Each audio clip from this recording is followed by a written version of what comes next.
Hey, good morning, man. I was pressing all kinds of buttons this morning. I don't know what was going on with me. I guess because I didn't really have my breakfast. Good morning, cartoon crew. Good morning, ladies and gentlemen.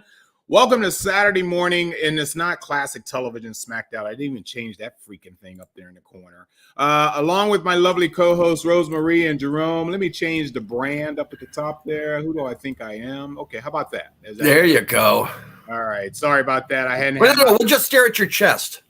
Yeah. I'd rather stare at. Never mind. Anyway, so welcome to Saturday morning cartoons. How you guys doing this morning? Tired. After last night's show, which we had a lot of fun, talking about some classic television, I stayed up a little bit, but I still got up at my usual time at 5:30 this morning and just kind of fiddled around a bit, worked a little bit on the show. What's going on? What's new, Rose? Tell me something new while you watch my butt go by. I had 3 days off. It was really nice. Celebrated my son's 18th birthday. We went to Dave & Buster's and, spent a lot of money. That place is so expensive, but the prices there are a lot better than Chuck E. Cheese, I do have to say. He banked because we went like 4 years ago up in Orlando for Dave & Buster's, and we never turned the stuff in. So he had all the points from that plus the stuff for his birthday. So he went on a shopping spree. So, every boy needs a boomerang, okay? Yes. I've got two of them. Well, they're hard to get rid of. I had a boomerang when I was growing up, and those decapitated squirrels have yet to forgive me. They're hard to get rid of. Yeah, they just keep coming back. Right? Hey, welcome to Jerome's Throwback Saturday. All right. Oh my God. We've had not enough caffeine. You can tell that. Yeah, I was, I can't even talk. Anyway, well, happy birthday to your son. If there's anybody else's birthday out there, you might want to post it so we can go ahead and say happy birthday to you. Happy birthday. Happy. Oh, sorry. Yeah. My boomerang won't come back. Well, that's what you get for straightening it out. Sorry. She throws it out there and with a dog, it'll come back. Man, she ought to swing around a bit and never mind. We're getting desperate now. Yeah, we are. So yesterday at Classic Television SmackDown, which is a great show, by the way, it's one of those cycles in our schedule where each one of us has to do a show on a Friday and a show on a Saturday. And I'm sure you guys can agree with me that it is tiring, isn't it? It is a lot of work. It is. It is. I've done 3, and you've done multiple too, so you know what it's like. It's a lot of work putting on these shows, but I can't wait until. No, I can stay here forever, but when it's over, I'm going out in the glorious sunshine today. Actually headed for the office. Put some sunscreen on. Yeah, I got so much. We've had some gorgeous weather the past few days. I have to say. Absolutely. Hey, one of my favorite Tom and Jerry cartoons was on this morning on MeTV's classic. MeTV's Saturday morning cartoons. I'm sorry. You remember the Tom and Jerry episode where they were the Musketeers? I was just thinking about the Musketeers. Yeah. The little guy. Yeah. The little guy in the diaper.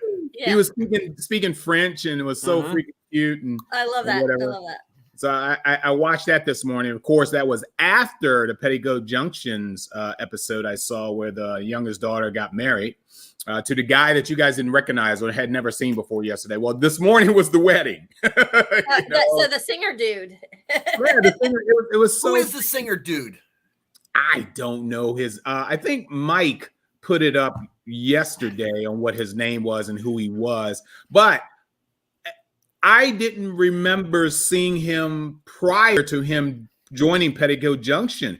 He was actually the middle son on My Three Sons, one of his best friends. Oh, wow. Back then. So it's black and white. And I saw this guy, he was younger looking, of course. Hey, wait a minute. I know that guy from Petticoat Junction. You know, of course, he hadn't joined Petticoat Junction by that time.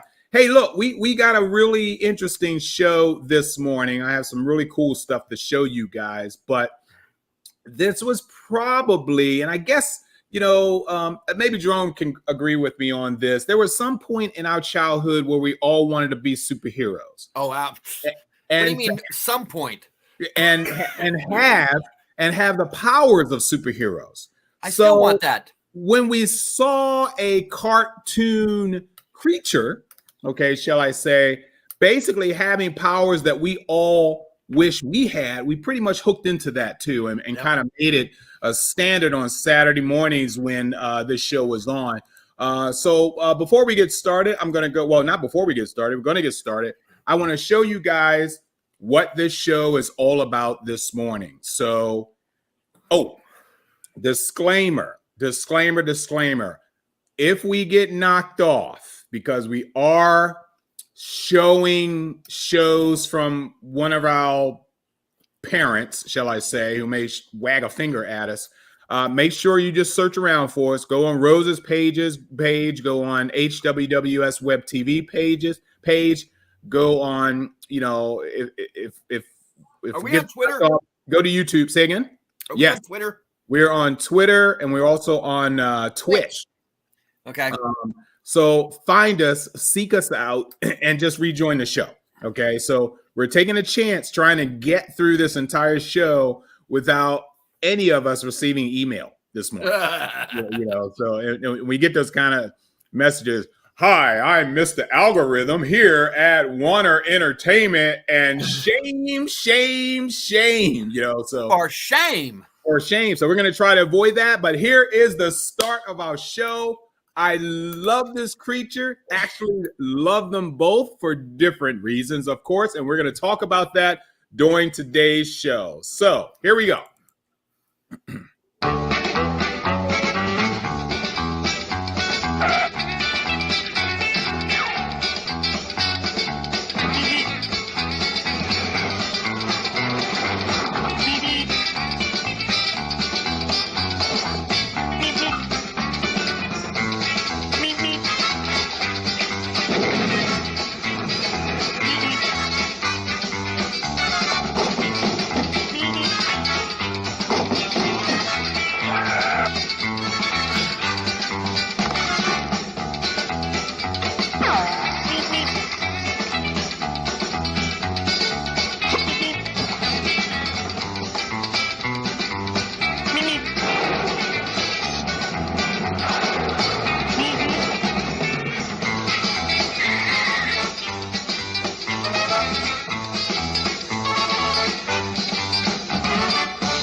All right, from 1966 to 1968, the Roadrunner show initially ran for 2 seasons on CBS. From 1968 to 1969, CBS combined the Roadrunner show with the Bugs Bunny show to produce the Bugs Bunny Roadrunner Hour. The Roadrunner and the Coyote more often shared at least an hour with Bugs Bunny on CBS in 1971. ABC picked up the Roadrunner show and ran for 2 seasons until 1973, when the network dropped the show due to its excessively aggressive scenes. I'm going to stop here for a minute. Okay, my generation knew not to drop anvils on top of people's heads, okay? Leap off a cliff, thinks you're going to suspend in midair before you do. My generation was the intelligent generation. this current generation, where's Rachel and your son? This current generation always wants to test our patience. They don't believe half the things they see, and they're going to go out and prove it. Unfortunately, they can never come back to us to see if we actually believe them then because they're dead.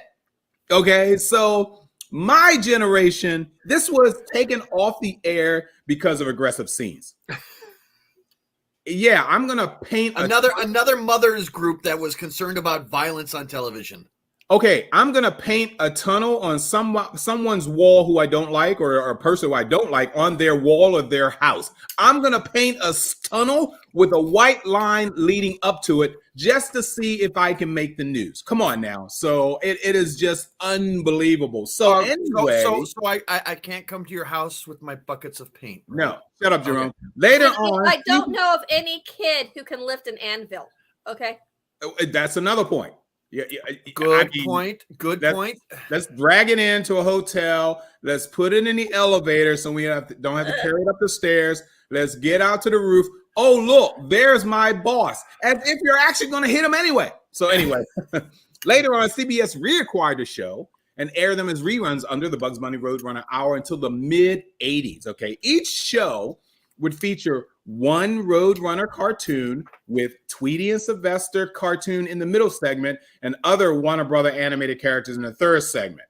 The intro, and I'm going to get back to those segments later on and explain a little bit more of that. The intro of every cartoon was replaced with a simple title card along with a shortened version of William Lava's arrangement of The Merry-Go-Round Broke Down. Okay.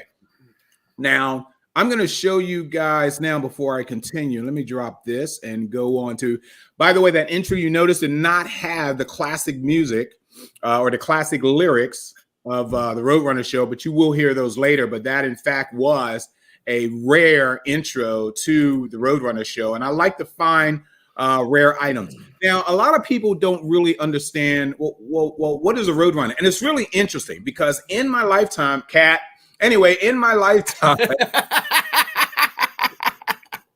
I feel like I'm in Twister when I say cow. You know, it just comes. Yeah.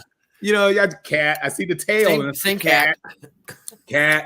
So I remember. Like I was saying, a lot of people don't really know what a Roadrunner is. I remember I vacationed in Palm Springs, California. Okay. Talk about desert heat. Now we know the differences between dry heat and wet heat, shall I say? It's still hot. It's I don't care if dry or wet. I've been in Phoenix. I tell people that all the time. I said it's microwave. Well, that's when I saw my first Roadrunner live. Wow. And it wasn't running. It was taking its time crossing the road in front of my car. Oh my God. So the joke is, why'd the Roadrunner cross the street? Because he could, and no one. Okay. Because he was being chased by the Coyote? So I'm like, oh my God, look, that's a road. That's a road. Well, I want to show you guys a little scientific information on an actual Roadrunner. It has a little comedic value in it too, but check this out for a minute, okay? By the way, top speed of Roadrunner is 26 miles per hour, okay? Here we go. The dinosaurs' real descendants are birds. Because they fly, we rarely notice that they walk on two legs like we do. But the Roadrunner is an exception. Its comical human-like gait made it a cartoon character.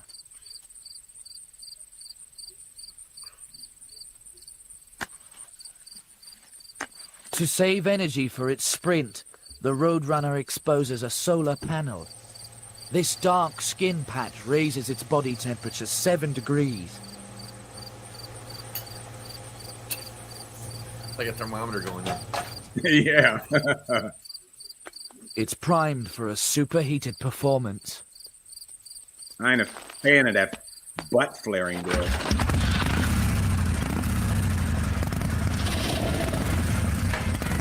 And he's off. To the Roadrunner, our open roads are racetracks, good for chasing insects and lizards. Its tiny legs take it to 26 miles an hour. If our legs moved this fast, we would overtake any speeding bike.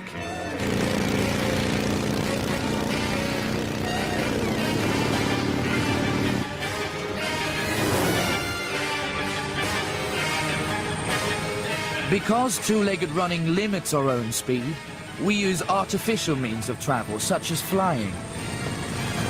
But even though it can fly, the strange roadrunner chooses to run on two legs for speed.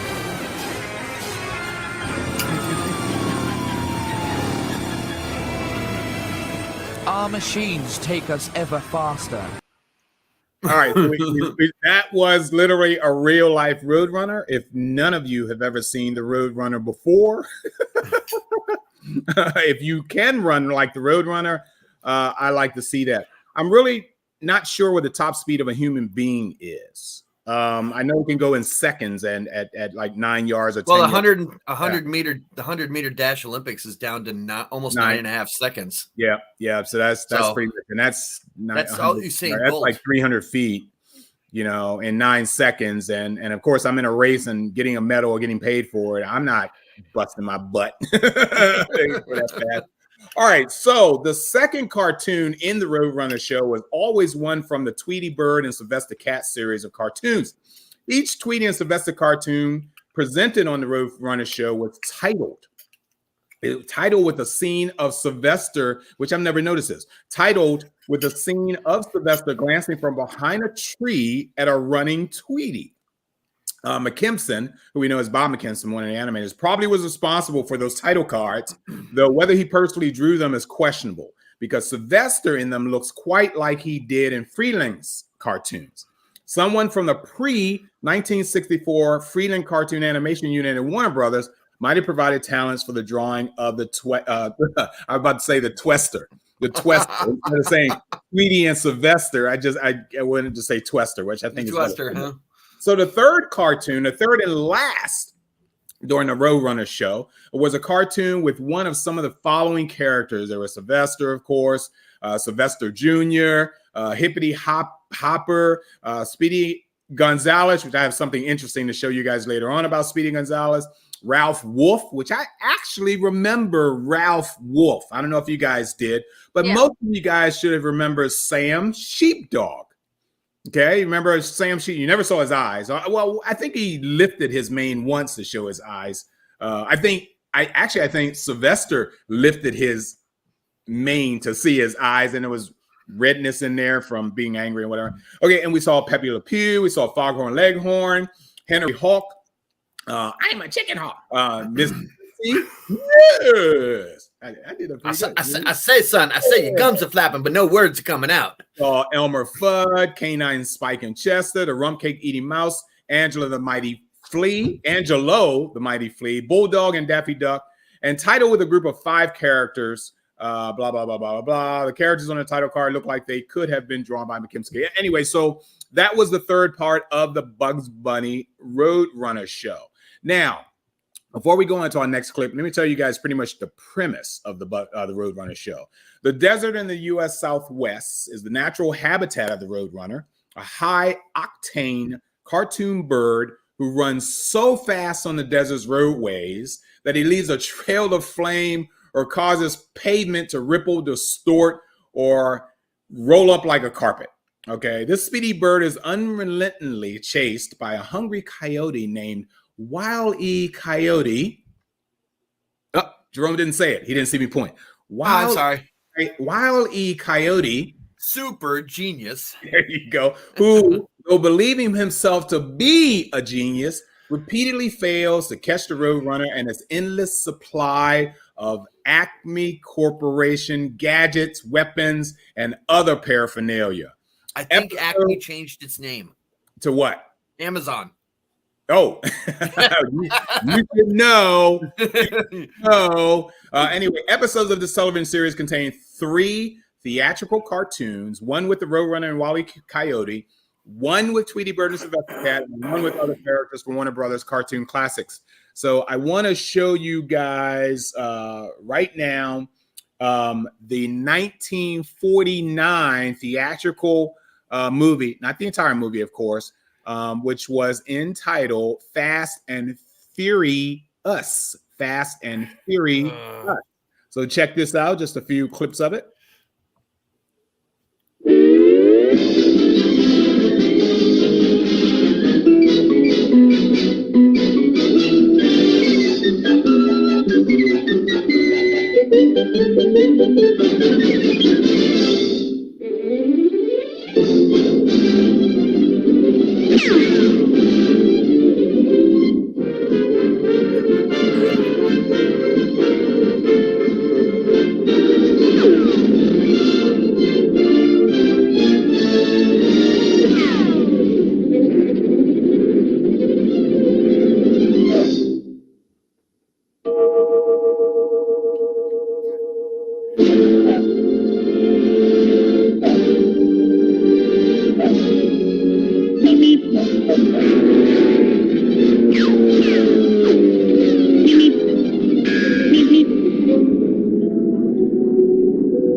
All right, we'll go ahead and end it there. And hey, where'd my script go? Dag nabbit, it just flicked off the board. I got it back. So that was the 1949 theatrical version, and back in the 40s, of course, there was really no TV around, so that's kind of the only way you could be introduced. Of course, during our era, when we grew up, we saw things via reruns, via much like Tom and Jerry. Their theatrical shows were incredible. You saw the orchestra in the background. It was just an unbelievable time in our era when we saw stuff that we didn't have to go to the theater to watch before the main features.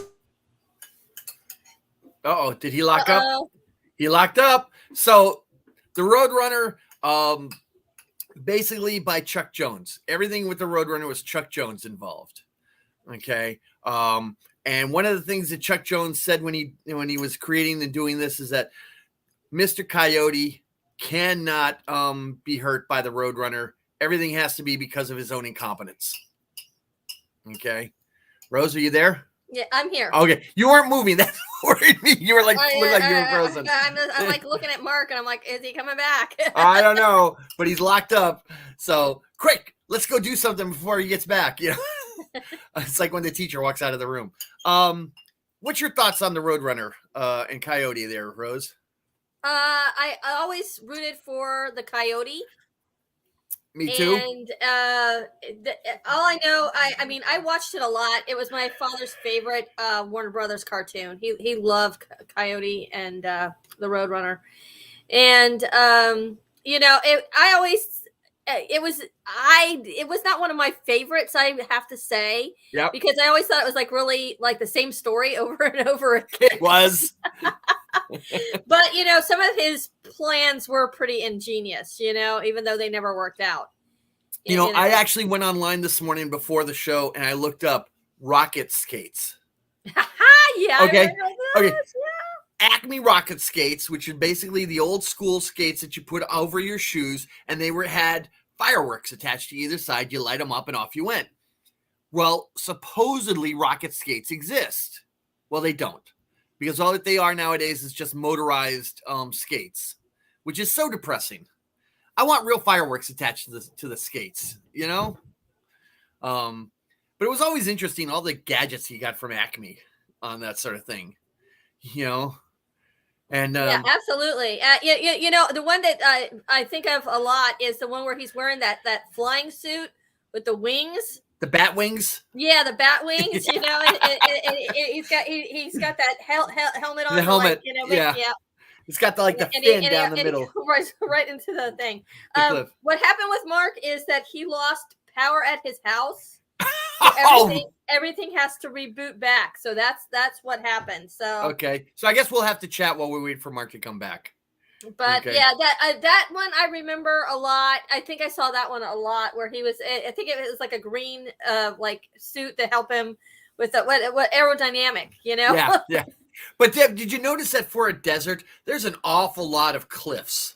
Oh yeah. Yeah, you know. It's sort of like I always thought it was like around the Grand Canyon is where I pictured it in my head as a kid. Yeah, and one of my favorites was always when and this may have been one of the later ones was when he would always hold up the sign. You know? He did that like, a lot. Yeah, be like, ouch. You know, you just go, oh no. And I'll be honest, when I was a kid, and this Mark's gonna get over the high dive at the local pool, we would all try to run really far out and see how long we could stay in the air. You know? Really? Oh yeah. Well, it was safe to do. It was water underneath you, you know. But yeah, how long could you last? Not very long. No, maybe half a second if you got a really good run, you know. You know, but that was all just that horizontal velocity thing, you know. When you did it, did you go ding? No. But we all did run like that, you know. Yeah, but you know, it was silly, you know, because of the like I said, it was a pool, so it was safe to do. You know, we knew not to do it on a rooftop or a cliff, absolutely. You know, but yeah, the Roadrunner, you're right. It's pretty much the same story. And just so people know that, especially Mike and Mark, when the super genius part of Roadrunner, that was actually a Bugs Bunny cartoon. Okay. Oh, really? Yeah, he comes up, builds a door in front of Bugs's hole, and then rings a doorbell. Bugs, his elevator thing comes up. He opens the door, and Wile E hands him a card that says Super Genius. And at which point, Coyote, who actually talks in this one, tells Bugs that he might as well just get into the bag because he's going to eat him anyway. And if he doesn't, then he'll have to do the inevitable fight and chase. Yeah, but there was that one episode where he is in midair and it says Super Genius underneath. Does it? I don't remember that one. Yeah, and the other one, it has like the name, but it's like genus, And then they had the Roadrunner, and I forget, it was like fastest something or right. underneath them. So. Yeah, they kept changing the Latin definition of who he was. Yeah. And what I always loved was the when they painted the tunnels, right? Yeah. Either the Roadrunner could go through it and the Coyote couldn't, or there would be this big truck coming out of it, And you're just kind of going, as a kid, you're kind of going, that makes no sense, I liked also when these huge boxes of birdseed. Yes, man, I swear that the whoever owned the birdseed stock, the company, a train too. Yeah, Mike. I want to know who. I mean, I really want to know. I think Wile E, Coyote, and maybe Daffy and Bugs kept Acme in business. They I think Amazon got the idea of Amazon from Acme about how fast the delivery times are. Also, he's in the lobby. Yeah, he's getting his secret messages going. He's going to be here shortly, folks. So yeah, Mike. A train was sometimes, but usually it was a truck. Now he's out of the lobby. Yep. Device is not. He's trying to get connected back on. Yeah, I know. I see him. I do. Yay! Yay! Oh my God, you guys! Hold on. I'm trying to. You got the reverb. Yeah, you got the reverb going. Because I'm in the studio on my phone as well, and I'm trying to shut it up. Shut up. Testing. 1, 2, 3. Is it better? Yes. It's like Mark yelling at the cliff face, Hello, shut up. Everything. And it's really funny. I have a lot of cameras in my house, and I still hear myself. All of them were trying to reset at the same time. So I get all this clicking going on. Click, click, click, click, click, click, click, click, click, click. It was what we call in Florida a brownout. And it's an overload of, I guess, everybody using appliances or whatever first thing in the morning. It's very rare, and it usually happens in the heat of the summer. So I don't understand what happened today. Brittany says exactly what happened. Brittany. All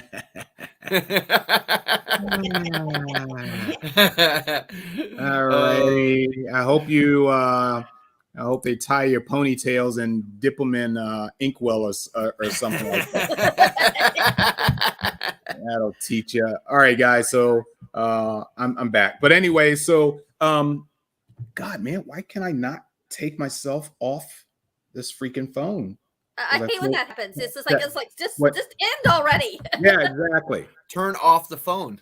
Yeah, I know. I was going to do that. Was my last resort, but I still wanted the phone off. I'd go in and restart. Okay. So anyway, back to the Roadrunner. Thank you guys very much for joining us this morning on Saturday Morning Cartoons with our segment of Roadrunner. Did you know that Chuck Jones had 9 golden rules for the Coyote and the Roadrunner? Well, I know of one. What was that one? Like the Coyote's damage to himself, it had to be due to his own incompetence. All right, here we go. So Chuck Jones initiated for everyone who was writing or creating the Roadrunner, these were his rules. Rule number 1 was the Roadrunner cannot harm the Coyote except by going beep beep. Some people want to say that it was meep meep with an M, M-E-E-P. I don't care. Either way, I loved it when I heard it. Number 2, no outside force can harm the Coyote, only his own ineptitude or the failure of the Acme product. Better known as backfire, I think is basically what all they could say. Before we get further on this, Has the government done an investigation into Acme? I mean, the Consumer Protection Agency alone ought to be going after Acme. Well, they fled the country and they joined the Russian military forces. There we go. That explains that much. All right. Okay. Rule number 3: the Coyote could stop anytime if he were not a fanatic. Repeat, a fanatic. If he was not a fanatic, in parentheses, it says a fanatic who is one who redoubles his effort when he has forgotten his aim, basically. So the Coyote could stop anytime. Now, rule number 4: no dialogue ever except beep beep. Rule number 5: the roadrunner must stay on the road. Otherwise, logically, he would not be called a roadrunner. Rule number 6: all action must be confined to the natural environment of the two characters, which was the Southwest American desert. Rule number 7: all materials, tools, weapons, or mechanical conveniences must be obtained from the Acme Corporation. I protest. No. This is a capitalistic country, man. You just can't buy your stuff. Well, he's buying from Amazon. Acme is a monopoly. No kidding. So was Mousetrap and Battleship, and never mind. Anyway, so whenever possible, rule number 8, by the way, whenever possible, make gravity the Coyote's greatest enemy. Okay. And of course, rule number 9, the Coyote is always more humiliated than harmed by his failures. Now, I showed you in an earlier clip, in the first clip, when yes, he did. Even Roger Rabbit did, of course. I showed you the clips of every time each one of the characters shows up. It comes on the screen, the name of the characters, and it comes up the Latin translation for that character. I'm going to show you guys now a series of Latin translations. So enjoy this.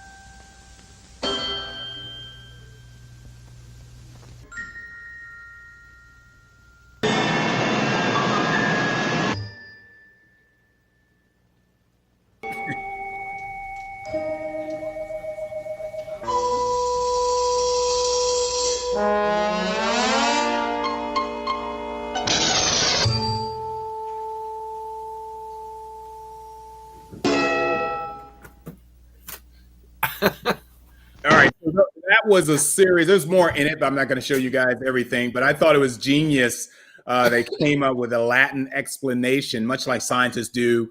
When they find a planet or they find something, words we can't necessarily pronounce. So it's just incredible that they come up with so many different kinds of names, such like as this Accelerati Incredibus. Man, I'm a 9-10-year-old. I'm like, what? Did you guys have any trouble? I'm going to ask Rose. Did you have any trouble whatsoever pronouncing names of the Roadrunner and Coyote? Of course. Because to me, a lot of it seemed like gibberish. Yeah, I mean, it was gibberish. How about you, Jerome? Well, a couple of them you could do easily, but most of them were difficult, Yep. Most of them are difficult. Okay. What other thing about clip about my storyline here that I have for you guys? The Bugs Bunny Roadrunner Hour. Okay. Bugs Bunny? Right, Bugs Bunner. Yeah, I like that. Bugs Bunner. Okay. Was CBS Saturday morning a successor to the Roadrunner show? And would coop most of the cartoons on the Roadrunner show in addition to their title cards. We got a lot of repeats between Bugs Bunny and Bugs Bunny Roadrunner show. We saw cartoons that we've seen a lot of as we grew up in the years. And I think that's why it's so much in our brain anything Roadrunner related, even Bugs Bunny related, because it was played over. Oh heck, this was the show that you could actually sit with your parents with. Yes. Yes. You know? It was. And the fact that you can actually talk during it, because there were, other than explosions and speed sounds, you know, there really wasn't much anything else. Yeah, but even the Looney Tunes, right? That you could sit with your parents and watch that because they could relate to that. You try to sit your parents down to watch Scooby-Doo, right? They'd be like, "What? I don't get it." Yeah, you know, whatever. But you watch. But I mean, my dad would watch Roadrunner with me. Yeah, how come our parents didn't get it, but we got it when we were watching Scooby-Doo back then? You don't even need to speak English. You know, I can't understand that. You know, but all I can say is this is one of those few Saturday morning cartoons where you could sit in front of the TV with your mom or dad and eat your cereal, and they eat like their toast or drink their coffee, and they would watch that with you and chuckle and laugh, and there wouldn't be any, you know, and most parents wouldn't look down on you for watching this. Hey, you know? I want to go ahead and do a vote for people that are viewing us who are in our chat room, of course. Who were you rooting most for? Roadrunner or the Coyote? Who were you rooting most for? The Roadrunner or the Coyote? And tell me your answers. And while you're doing that, I want to pay homage to something that I and Jerome, I think Rose too, probably not, have already seen in the theaters. And I think, and I'm pretty sure that the Coyote got this idea from any series of those movies. So take a look at this.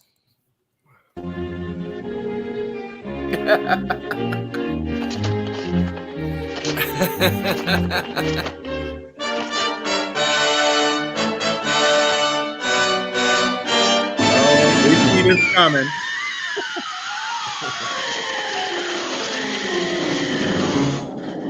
I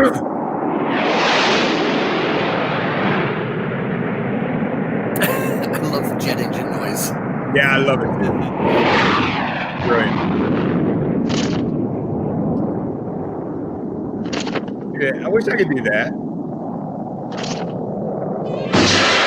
I don't want to do that, though. I don't want to do that.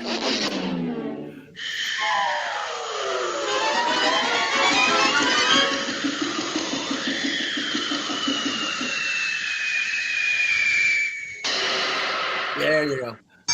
All right. You know, Rosa, have you seen those suits in real life that people wear? Yes, Yeah. I was going to comment. The flying squirrel. Yes. Yeah, the flying squirrel outfits. Yeah, You the flying cannot squirrel. pay me. You cannot pay me to do that. Okay. Yeah. So. Yeah, but they go really far. They catch the right wind, and some of these guys can go miles, and I mean like 10, 30 miles, something like that. And it's amazing, some of that. But we were just discussing that while you were off air, Mark. What's that? Yeah. Mark, That outfit. We were talking about that outfit. Oh, really? Yes. Oh, that's awesome. Well, here are some of the votes already in. It seems that overwhelmingly, they did not want to vote for the underdog because we knew who no pun intended, we knew Coyote. who the underdog was. All right, I'm Coyote. voting Coyote. I'm a Coyote lover. Yeah, Coyote. Oh, well, there you go. Super G. There you go. Mike's a Coyote. Okay, so that's actually it's 3-2 if the votes are still coming in so far. And I think Coyote is winning out on that. Now, Coyote, of course, would not have caught, or well, stop that word because he hasn't, kinda did, kinda not. Would not have been able to attempt a capture of Roadrunner without these instruments. And these instruments are very, very important in the success of the Coyote's attempt. Come on, man. In real life, we all know that a coyote can't pick up squat. So I don't know how he was able to do all this stuff. Oh, I can tell you exactly how. Tell me how. Okay, it's the American Southwest, right? Yes. Did they not in the 1940s and 50s have a lot of atomic tests? So he's a mutation. Hey, no pun intended. So it must have been them. That's good. That's good. That's good. You have to know the movie reference, Rose. Yeah, you do, Rose. Yeah, Yeah, it's a giant ant movie. Yeah. yeah. Yes. Oh, now But- you got it. Yeah, Okay, yeah. but that's the only explanation I could ever come up with as a kid is that after seeing them and other ones, it had to have been an atomic reaction. So I never thought of that.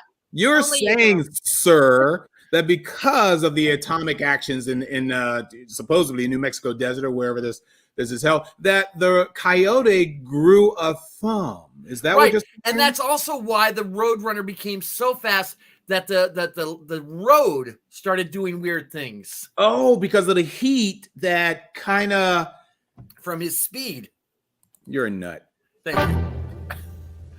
Oh no! Guaranteed slippery.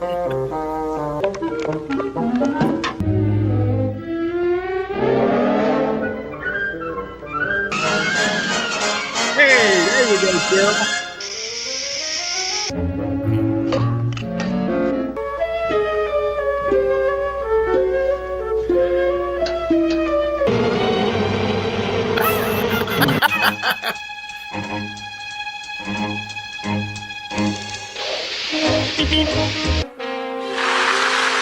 Oh my God. That's a see. Atomic wise. That was a bad idea. RPM. I remember that. That's so fun. Those were fun.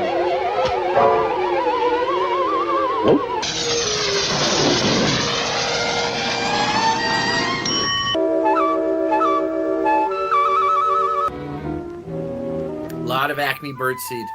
There's a lot of Acme everything. Oh, I remember that one. Yep. There you go. I want to know who your research department is. I'm going to mute this, but keep it running. As you guys can see, Amazon,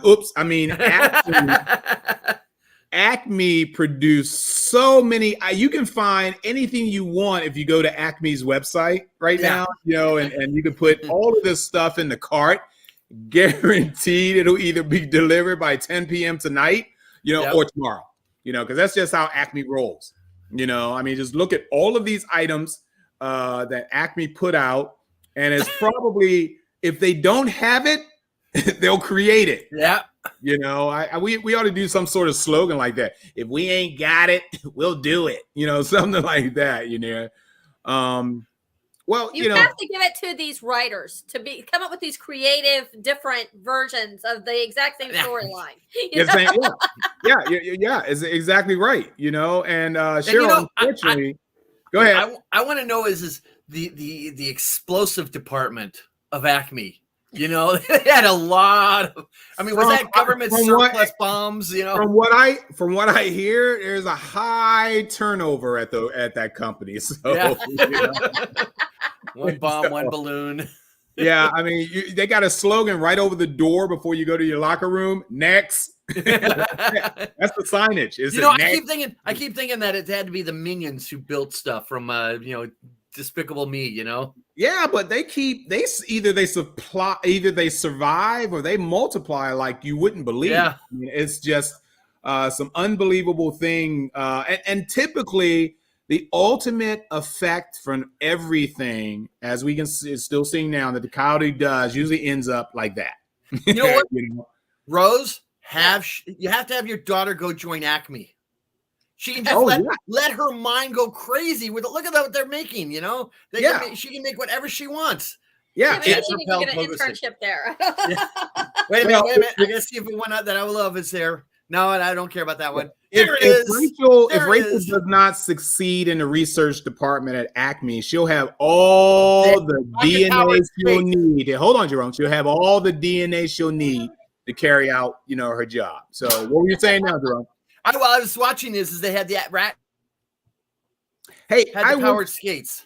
Yeah, I wish I could Photoshop Jerome's head over this body. I think that's Jerome right there, basically saying, "Hold my beer." Okay, so I am. You know that's what if the Coyote had any friends nearby, he'd be saying the same thing. He'd be doing the here, hold my beer. Hold my beer, exactly, and of course his buddies are sitting back going, "Oh, there goes another one," something like that. But yeah, right, Mike, you're right about that. The prices have got to be dirt cheap. But as you guys can see, there is a bevy of Acme products. Hats off to the guy who created this YouTube video of all the. I mean, he had to scour through every freaking Roadrunner episode for loads of laughs. Loads of laughs. Yeah, loads of laughs on that one. Yeah. What is that? Oh, that's the Acme ice machine. And now it's the sew machine. You got the next one. Oh, it's just so many things there. And the waste alone, the American Southwest has to be a massive junkyard thanks to the Coyote. All these things that blew up in his face. Oh, that'll work. That's the Acme trapdoor. It's engineering feat what he did. There was another one he did that I loved that was really incredibly brilliant. Was he had a refrigerator with an ice maker on his back, and it would make the ice and the ice would fall in front of him, and he had it attached to a grinder that basically turned it into snow, and he would ski on the Southwest to make his ski going. Oh no, not the Acme. See, there we go. So many things there. The decades that we've watched Roadrunner, of course, decades including reruns. I'm thinking that all of the original cartoon content had things. Had all original items. I would love to be in that writer's room.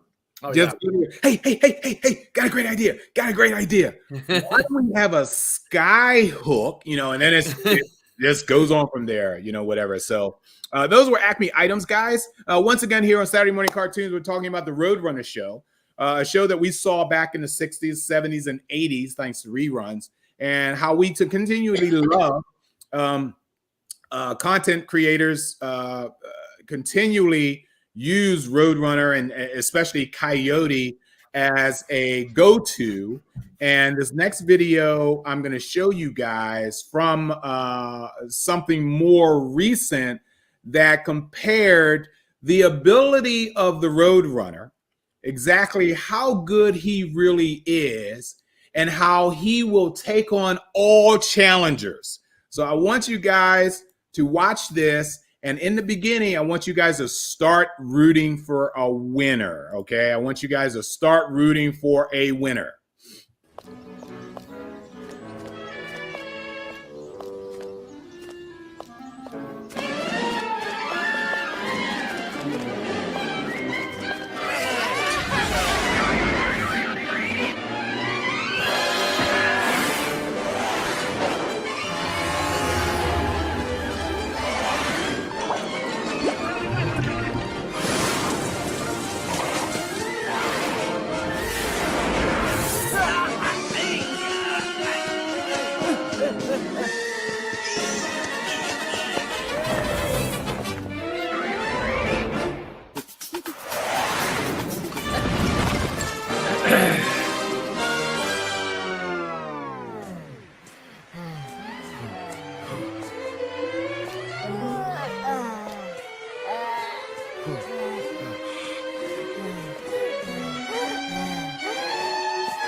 Man, just brilliant. I love wholesome cartoons.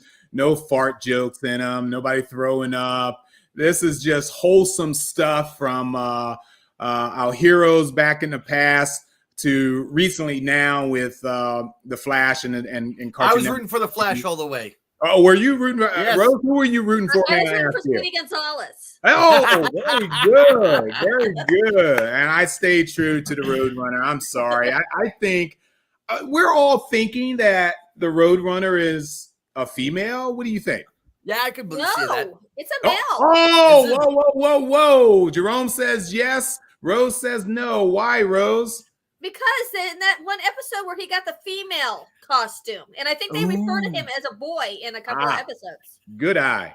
Good eye. Excellent eye. I would never have thought of him as. But I also looked at the eyelashes. One of the ways that they would always determine females of it, or whatever, would be these weird eyelashes, and he sometimes have those eyelashes. Yes, you're right. But I agree with Cheryl here. That was a brilliant episode. Look like we're going to end on time here because I have 2 more to show you guys. But once again, the Roadrunner show is a classic. It'll never go away.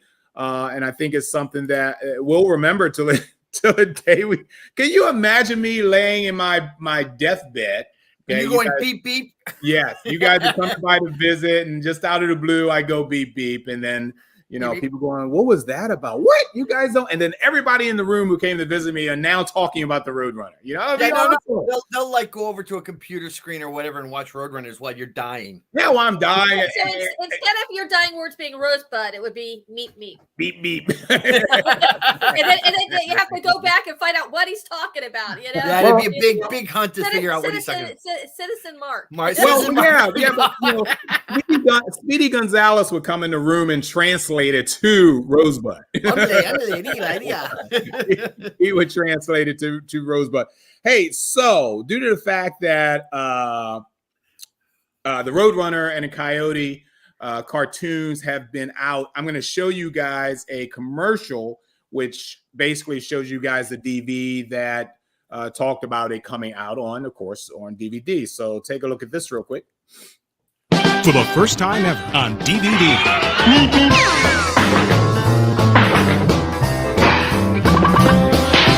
They've been the one cat and mouse team that every home would welcome. Absolutely! Now, go back to the beginning. You is a bad kitty cat. With 46 shorts from the birth of Tom and Jerry. Let me have it. Through the first year of their theatrical success. Tom and Jerry, the Spotlight Collection, the premiere volume on DVD. In addition to all their very first short films, Tom and Jerry are bringing amazing DVD extras. Like a behind-the-scenes listen to a cartoon music scoring session. See Jerry dance with Gene Kelly and Tom and Jerry swim with Esther Williams. I'm a nervous wreck. Tom and Jerry, the Spotlight Collection, the premiere volume on DVD. Hey, what you cooking? You are stupid. And be sure to look for other classic animation collections from the Warner Home Video Library. Man, you could get anything on DVD these days. Wait a minute. Huh? Did you not hear the audio? The audio said Tom and Jerry. Tom and Jerry. No. Well, you got to go back and rewatch that. You know what? I was concentrating a lot on the spelling. 46 storts. Yeah. Did you guys notice that? No, I missed that. I was horrified. When For the first time ever on DVD. 46 storts. Why? They've been the one cat and mouse team that every home would welcome. Absolutely! Now,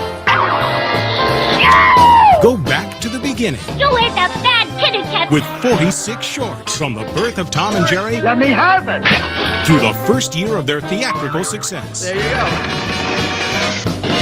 Tom and Jerry, the Spotlight Collection. You're out. I totally missed that. They're talking about Tom and Jerry. Somebody must have. Somebody put that together. Made that up. Yeah, somebody who was dyslexic. No, because if you watch, there's one scene where he explodes. You hear Tom and Jerry's, Tom screaming. Yeah, so they lined up the audio to this. Yeah, this is a fan-made thing. Completely incorrect. That, for comedic value, I think is in line with what we're talking about. All right. So once again, guys, before I show the final video, 1966 to 1973, 13 years as a child. Think about it. Okay, fine. I was around in 66. So let's say if I started watching this, during day one of its inception, my God, I've been seeing it for 13 years after that. And that's a long time for one cartoon. Okay, for one cartoon. I think Scooby-Doo, I think, went longer. But that's just the way it went down during those times. I didn't show anything from Tweety Bird and Sylvester, all of the 2 other shows that were shown during the Roadrunner show, because I really wanted to concentrate mainly on Roadrunner and Coyote.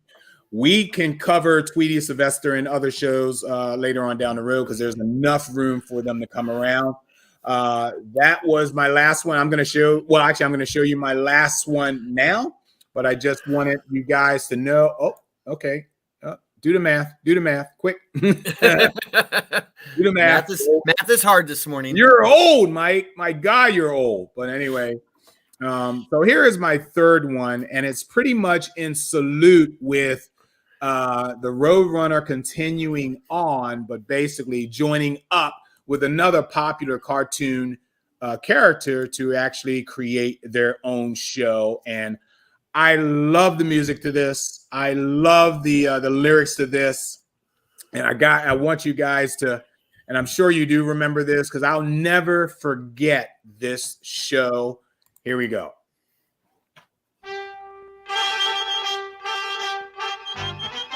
The Bugs Bunny Roadrunner Show. Overture, turn the lights. This is it, the night of nights. No more rehearsing and nursing a part. We know every part by heart. Overture, turn the lights. This is it, we'll hit the heights. And oh, what heights we'll hit. On with the show, this is it.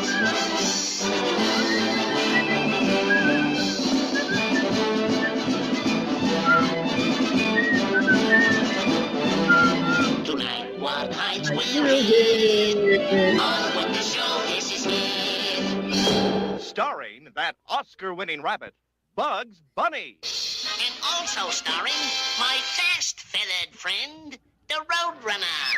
Meep, meep. Roadrunner. Meep, meep. The coyote's happy. Roadrunner. Meep, meep. If he catches you, you're through. Roadrunner. Meep, meep. The coyote's after you. Roadrunner. If he catches you, you're through. That coyote is really a crazy clown. Meep, meep. When will he learn that he never can mow him down? Meep, meep. Poor little Roadrunner never bothers anyone. Meep, meep. Running down the road, his idea of having fun. Meep, meep. The Bugs Bunny Roadrunner Show. All right, and just to put a cherry on top of that, the theme song was written and performed by a young lady by the name of Barbara Cameron. Okay. Barbara Cameron, back in the day, created that song, and it is an incredible song. It's something that everybody, it's one of those theme songs that you're humming along for no reason. You're sitting. Now it's stuck in my head. You're sitting in a stall in the men's room or the ladies' room, and people coming in are hearing the theme music from, and if they're really, really cool people, they'll join in. Yeah. The singing, you know. All right. So that was my show on the Roadrunner show. Doing back-to-back shows is hard on, our entire team here. Doing Classic Television SmackDown. We prepped this stuff the week before. You think we'd have them all bottled up and stacked in the corner somewhere just to pull out and say, hey, let's do this show. No, we have to, we take a little bit of brain time and think up what we want to do for our next show. No, we're faking it. We're faking it. Yeah, we're faking it. And this is, believe it or not, this is just something that we do as a hobby. We're not pros at this. We don't consider ourselves pros. We'll always consider ourselves amateurs, but in all, fairness to, my team alone, we're damn good at what we do. And I'm hoping with the help of you guys, you spread the word that, Terry over there in Ireland, hope work was great. You got to watch this, man. You'll love it. Good to see you at least popping up from overseas. Hope you're safe over there, by the way, and doing well. But once again, I like I said, what we do is not easy. And I think, Rose got a taste of it when she had the host, and I love it because it's kind of hard to explain to people what actually we do to put these shows together and to have an actual team member. She puts her own shows together, but the way we do our Saturday morning cartoon shows, there's a lot of work. There's a lot of involvement. a lot of maneuvering, and it can get kind of hairy, you know. Really and the research before the show is also long. It is. Yeah, there's a lot that goes into it. It's not like we just pop in here and just have all this stuff. Oh, here we go. I mean, it takes a week to put a show together. Sure. There's a lot of information out there, information that we borrow, of course. Yeah. We can rewrite everything that we found, online, but these people put, time and effort, and my hat's off to them. We want to just say it the way they said it because it's the perfect way of bringing about, but then we put our own little additives into it as well to kind of, when I did the cereal show, for the Saturday morning, for the cereals that we all ate, there was one page I went to exclusively, and we gave them credit when we at the end of the show. Yeah. So we do give credit for our research, other than like Wikipedia and YouTube. Yeah. We try to. We can't remember everyone's names and whatever, because I know this is in stone now, and anybody in the world can go back to these and goes, hey, wait a minute, they didn't even mention me, Yeah. We try to, and it takes a while to do that, but it is hard work. Saturday morning cartoons obviously is our passion. When I recruited these two, there was no interview process. It was basically, hey, come on, why don't you guys help me out with this? And you can see they blossomed, and it's just incredible. So my hat's off to both Rose and Jerome for their expertise and what it is we do. And we have no plans to end this. There's still a lot of cartoons out there. And even if we do repeat shows on cartoons that we did, it's always new information. It's information you hadn't heard during the first outing of these titles, these topics that we do. So along with classic television SmackDown and Saturday morning cartoons, this is our passion. There's so much out there. And we ask that you guys, if you want to see, if you want to hear anything that you yourselves remember and that you love, drop us some hints. You're more than welcome to be a co-host of these shows. Have we had co-hosts before? But even the topics, I want to bring this up now. In 2 weeks, and that's the next classic television SmackDown, I think it's Jerome's turn. Did we say it's Jerome's turn? Yes, it is. Jerome's taking my turn. So yeah, we had to switch out. Right, you're switching up, and I'm really, really interested in what he can bring up. So if you can tell us what you're going to focus on, Jerome, and I want to hear, some comments from the audience if you have any on how you feel about what Jerome's going to do. Spy shows. In the 1960s and 70s was the Cold War. So we have spies everywhere. And and because of what's going on with Ukraine and Russia and everything else, we're entering into the second Cold War. I figured let's revisit the first Cold War a la Hollywood. Okay, so we're gonna have a lot of stuff there. I'm gonna try to find some stuff that's not so obvious. Right. We're gonna have one obvious because it is one of my favorite spy shows of all time. But the rest, I'm gonna try to find some obscure ones. There's a few obscure ones out there that you're gonna go, I don't remember ever watching this, and we're going to go with this. Okay. Very interesting. I'm looking forward to that because I got spy shows going through my head right now as you speak. Yeah, and I'll be honest, we're not going to have them all. Okay, because there's just too many of them. See, spy shows fall into two categories. Yeah, they fall into we're going to go and steal the secrets of our enemies, or we're going to be what they call counterintelligence, which is to catch the spies here on our soil. Right. And so we got to sort of figure out, I got to find a balance of which way I'm going to go, and we're going to see what we can do. But it's right now I'm still in the research stage. I just started it this morning. And there's more spy shows than I thought there were. Yeah. And they're a lot of the really interesting ones only ran for a season. Oh, yeah, and that's worth it. I mean, I'm looking forward to at least anything in black and white that you can find. That one's going to be tricky, but I've got some really cute, obscure ones I want to run. That's cool. That I want people to see if they can remember. Right. And I'm going to try to avoid things like, the comedy spy stuff like Get Smart. Right, sure. Okay. And well, like I said, I'm really looking forward to that. And Rose, you're doing the next day, Saturday morning cartoons after he does his spy show. You have anything planned on yet, or is that something we need to wait for? Oh, I'm gonna try to do some kind of spring, maybe Easter style show for Saturday morning cartoons. God, I got the freaking music going. I'm gonna see what I can do on that one. But Roses and Reactions next Saturday. We're doing this month in March was the Buffy the Vampire Slayer 25th anniversary. On Roses and Reactions. So yeah. we're gonna be celebrating that. We wanted to do it in March, but we didn't have time, so we're doing it the 1st of April. So excellent. April Fools, this is a show that my daughter and I both, well, I love it, and then my daughter got into it. So I'm hoping everybody will come on. We're hoping this will be a big show. Wait a minute. Did you even say the title of what you're talking about? Yeah, Buffy the Vampire Slayer. Oh, it is that. Okay. All right. Yeah, she did say, listen, Rose, when I was watching, when Buffy first came on and they were in the high school years, my ex-wife and I watched it, and my ex-wife was a high school English teacher. Oh, how cool is that? Yeah, and then so she would look at that and kind of go, well, with the exception of them eating each other and ripping them apart limb to limb, that's pretty accurate. I was a fan of the movie.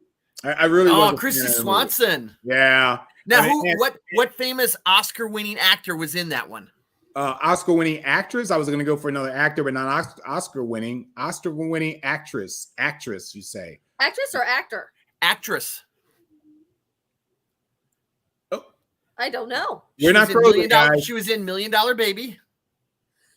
Angelina Jolie was in that? No. I got the face. I don't have the name. I can't think of the name right now. It's blank. Yeah. I just blanked on it. Oh yeah, you do that. I do the same thing, but it was Clint Eastwood movie you're talking about. Yes. Right? Oh, come on. I'm gonna have to just look it up. Well, wait a minute. Where was she in that movie? She was one of the friends. Oh, really? Really? Yeah. Wow. Yeah, she was young. She was young. All right, then while you're looking that up, what famous actor? And there's an actor in there too that was famous too. What famous actor had one of the most hilarious death scenes? Oh yeah. That was Paul Rubens, right? Yeah, Paul Rubens had the best death scene. By the way, the actress was Hilary Swank. Hilary Swank, yes. Now, right there on yep. Who's the only actor who was on?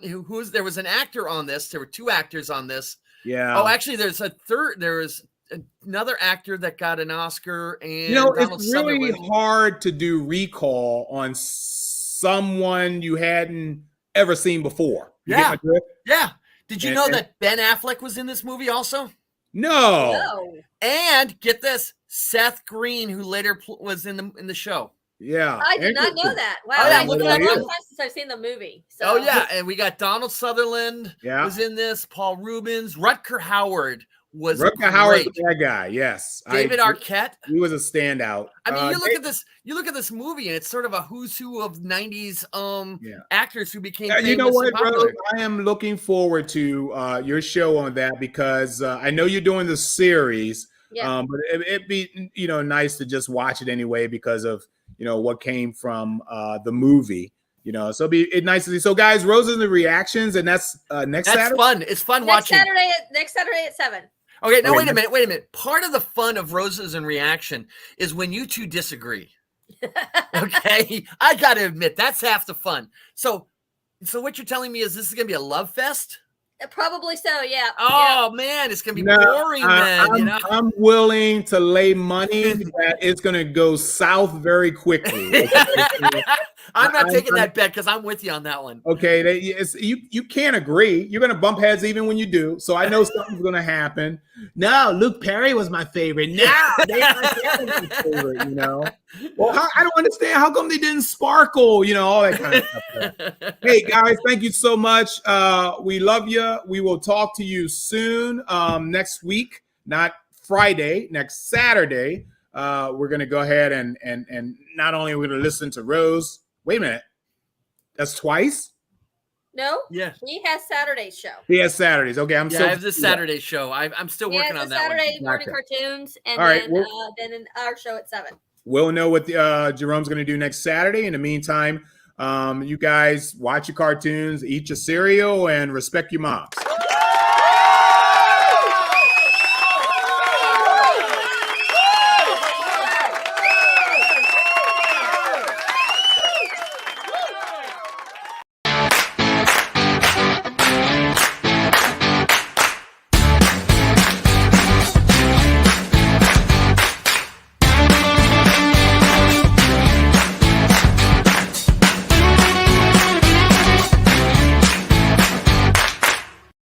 I'm GW Pomacher. I'm Dina Marie.